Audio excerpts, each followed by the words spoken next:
এসটিইউ থেকে সিসিইউতে নেওয়া হয়।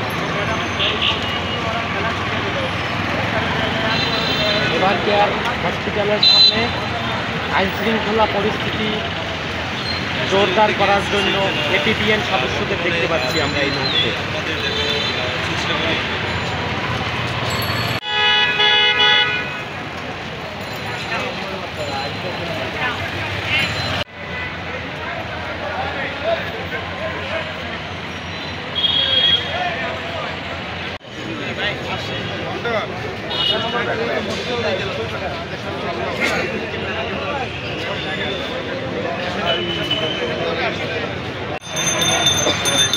ভর্তি করা হয়।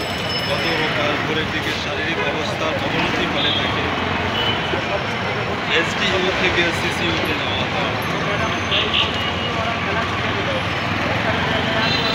এবার কেয়ার হসপিটালের সামনে আইনশৃঙ্খলা পরিস্থিতি জোরদার করার জন্য এপিবিএন সদস্যদের দেখতে পাচ্ছি আমরা এই মুহূর্তে। আমাদের চেষ্টা করি।